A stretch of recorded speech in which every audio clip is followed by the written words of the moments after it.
with it. I'm going to record it.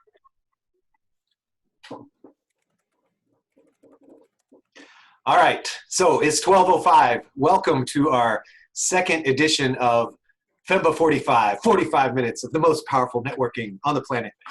Or not, whatever. This is fun, I hope, for everybody who wasn't here last week. I'm Dylan Stafford, and I'm co-hosting today with Sarah Anderson, who I will introduce you to in just a moment. And Sarah and I are going to talk for 10, 11 minutes just to kind of let people log on who are still joining. And then we're going to send you into randomized breakout rooms of 5 people. And you've got, 35 minutes or so. We're going to give you a prompt. We'll give you kind of a starter conversation question. And the opportunity, excuse me, my son is screaming. Are you okay, buddy? You okay?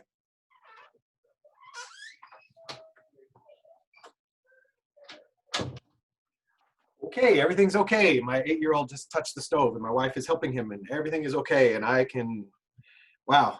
Okay, that was different. Okay, he's okay. He touched a hot stove and he screamed and it was loud. So we're gonna send you into groups of 5 and you're gonna meet 4 random people who are maybe you know or maybe you don't know.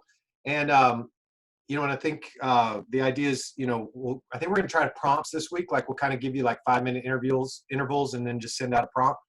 But that everybody gets to talk and everybody gets to listen, and that you're gonna meet 4 people you didn't know 45 minutes earlier. All from the FEMBA network. So, so my real quick part before I introduce Sarah, I have, for those of you in the class of 2023, we have our first summer spotlight drive time, and I'm gonna send you the link a little later today. Let me just show you real quick. I'm going to, we have 4. So Sophie Gao is a recent graduate from the class of 20. She's a senior financial analyst in a leadership rotation at Amazon. It's a brand new job that she got here at the end of FEMBA.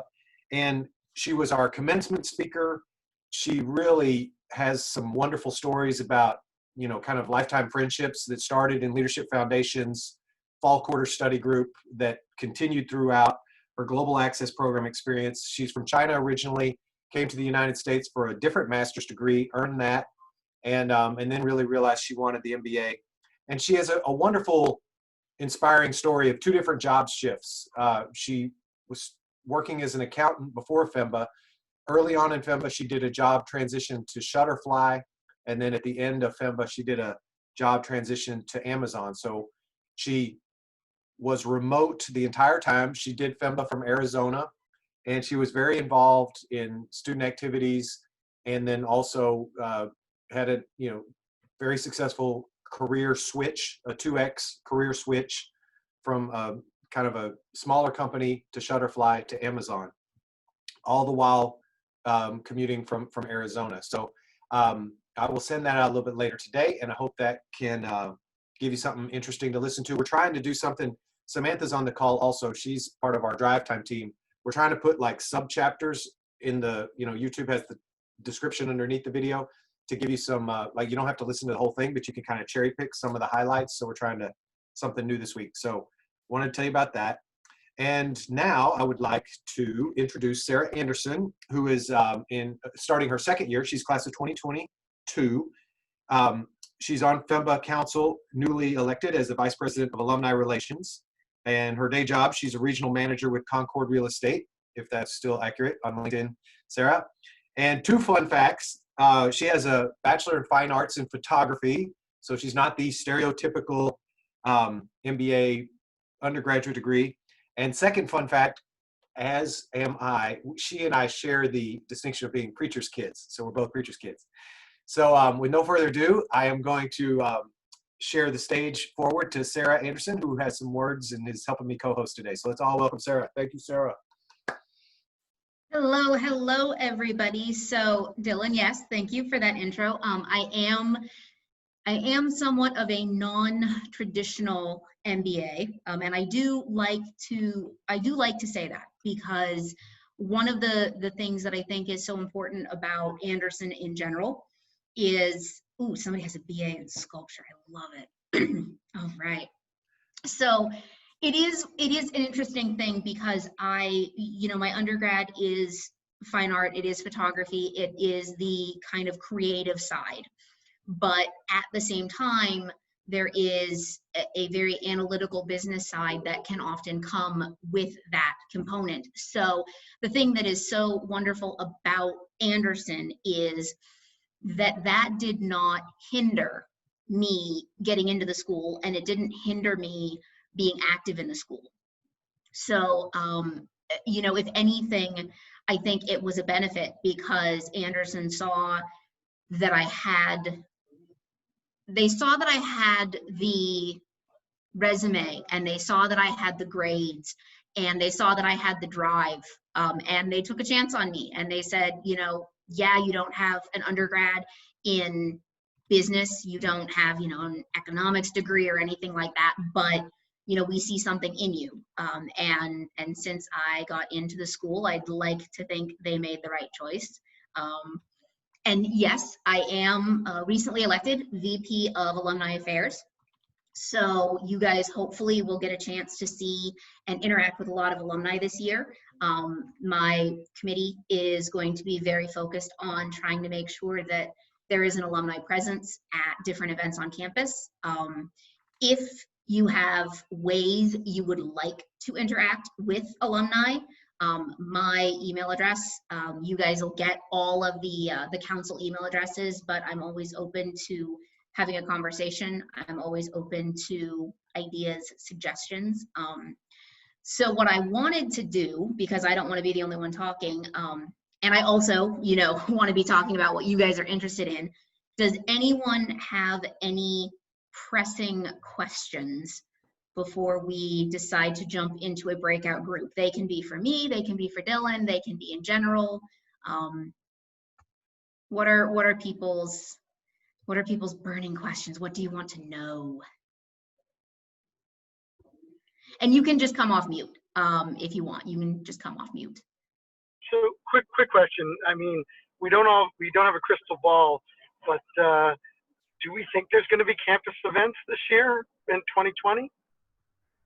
And if so, how? Or, and that's for everybody. I mean, I don't know, especially for alumni, right? So what I will say is this: the school is actively working on plans and contingency plans to be able to open in some capacity in the fall, hopefully in a hybrid format. That being said, we're all very aware of the current situation in California, and we would not want to have anybody feel unsafe. We also will absolutely comply with any policies handed down by the city, state, or local government. So we're in communication with everybody. Administration has been very good about communicating with students as well. I believe there's a town hall that's going to be coming up. I don't know exactly when that's scheduled, but there are town halls that we have when the dean or when administration needs to get us information. In terms of alumni, what I would say is my goal is any event that happens to try and make sure there's an alumni presence. If that event is happening on campus, by all means, if you feel safe, I would love to see you on campus. But we will always, at least for classes, have the Zoom component, so nobody will have to come to class if they don't feel comfortable, or if they have some type of immune condition where they don't want to be on campus.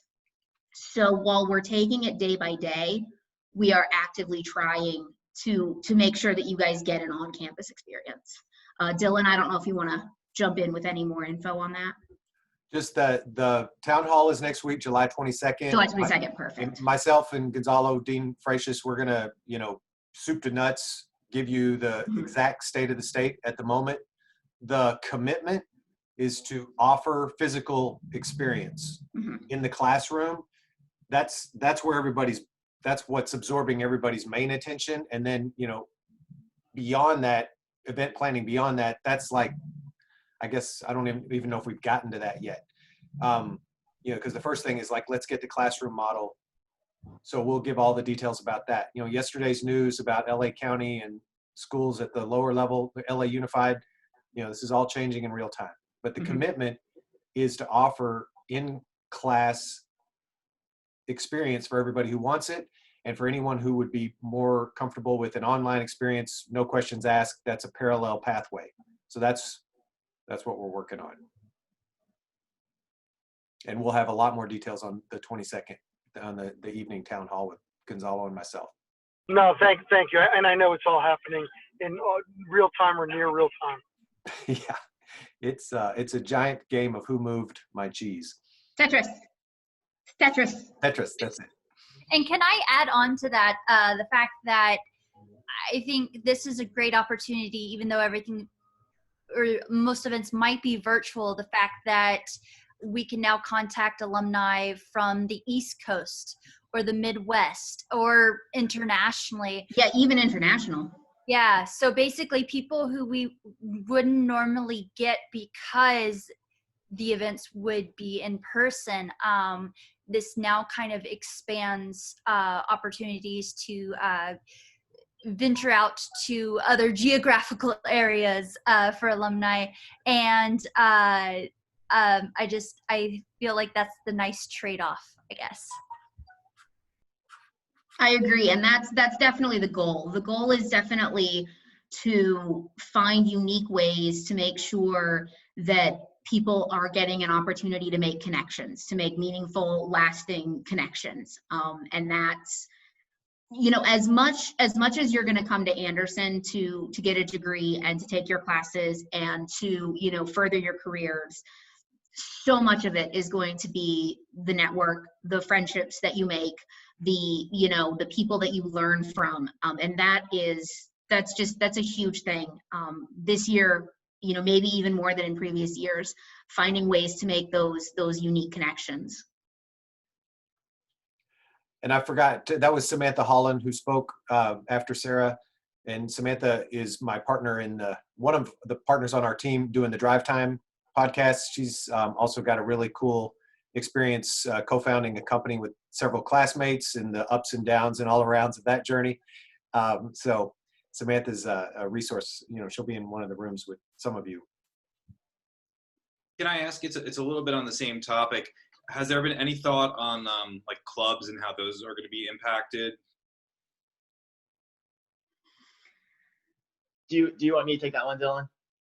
Oh, James is here. Yes, and James is going to be our co-host next week. Yeah, that'll be great. Yeah. So the clubs are mainly run by our full-time students, and so I'm actually coordinating with them to kind of figure out how we're going to do like a club fair and everything. So typically we would have an independent full-time club fair and a FEMBA club fair, but because of the nature of the virtual meetings, we're probably going to have one. And so we're working through that, and we'll have more information for you guys hopefully within the next couple of weeks. But the whole idea is to still make sure that students are able to still have the club experience, whether it's networking, reaching out to industry professionals, having the club events and all that stuff. I think we're still going to have that, but the channel, whether it's in person or remote, that's TBD. Is that something that might be obviously harder on some aspects to do a virtual, like if someone can't go to campus? I think you get pros and cons, right? I think the being in person, obviously it's easier to interact, but obviously with the virtual nature, you also allow yourself to more opportunities to bring in guest speakers, potential recruiting opportunities, whatever the case may be. I think there are pros and cons to both, but I think the clubs are trying their best to kind of figure out how to simulate the most in-person environment, even in a remote setting. Thank you. Can I chime in just real quickly? Richie. I was going to say that this spring, when we went mostly virtual, club engagement with FEMBAs has never been higher. A lot of activities where people weren't able to get to campus or were at bad times traditionally, we were able to call in from wherever we are, and a ton of us are not even in LA. So a lot of the lunchtime activities, a lot of the speakers, it's actually been good for us that people have started moving events to Zoom. So I think we're gonna have a really good year for you guys club-wise next year. And Sarah, just, I was going to say just one thing to throw out there. FEMBA Council is a club, but it's a little bit different. Whereas there are some opportunities, and you'll hear more about this in the future. But if there are people on this call, 2021s, 2022s, or alumni that were in council, there are 3 opportunities for each section to have section reps. So if you are wanting a club to get involved in that is kind of connected with student government, that is something that you will get more information on. And you can always feel free to reach out to us, directly. But just putting a bug in your ear, Leadership Foundations, you'll find out a lot more about that. But if that's something that you're interested in, it is one of the great clubs on campus. I'm totally biased, shamefully biased, but it is a great club. Do we want to do a prompt, Dylan, and hop them into rooms now? Yeah, so so this is great. So thank you guys for coming. Last week we had 63 people. This week we have 84 people. So thank you for a little bit of growth and development. I like trend lines that go up for many things, I guess. I should clarify that. But anyway, whatever. Thank you for participating. We're going to send you into groups of like 4 or 5. I will send prompts out, like, 5-minute prompts. You've got more than 25 minutes, but make sure everybody gets to share. So we'll, if you want to ignore the prompts and do it differently by your group, totally great. But the idea is at least 5 minutes, introduce yourself, and this is like, all of this is practice. We never get done introducing ourselves powerfully in a professional setting, right? Like, what would I want someone to remember about me? Not my life story, but a couple adjectives, right? I'm optimistic. I love podcasts. I'm a father. I don't know. He's an optimistic podcast dad. Okay, that's Dylan. Because people's brains are full of information. They can't remember everything. But what are a couple key things about you? I'm at Google. I'm doing data warehousing, and I'm tired of Google. Oh, yeah. Okay. Like, just practice that. So however you want to introduce yourself, and you got 5 minutes, so enjoy it. But we'll send a 5-minute prompt, and then the idea is that you can move to the next person. This week we're going to say, let's go alpha by first name. So whoever is, Adrian goes in front of Bob, goes in front of Charlotte. So alpha by first name, 5 minutes each. Talk about yourself in a professional manner. Enjoy getting to know some other people that you didn't know 18 minutes ago. And the prompt, and Sarah helped me, so Sarah gets credit on this prompt. John Wooden says, success is defined as the peace of mind that comes from knowing that you did the best you're capable of doing. That's John Wooden's definition of success. Success is the peace of mind that comes from knowing you did the best you're capable of doing. One definition of success. Each of us has our own. How do you define success, and how does FEMBA fit into your definition of success, or vice versa? Okay, how do you define success, and how does FEMBA fit into that? That's your prompt question. So anything you want to say about yourself, you got 5 minutes total, and share, what does success look like to me? How does Anderson, UCLA, FEMBA, how does that all go together? Sending you into groups of 4 or 5. If you're in a 4-person group, or even, I think we may have 1 3-person group, you get a little bit longer. And thank you, and I hope you enjoy meeting some new people, and we will see you next week. Thank you, Sarah, very much for being the first co-host. James will be co-host next week. Thanks for Richie and for Sam for joining, and enjoy.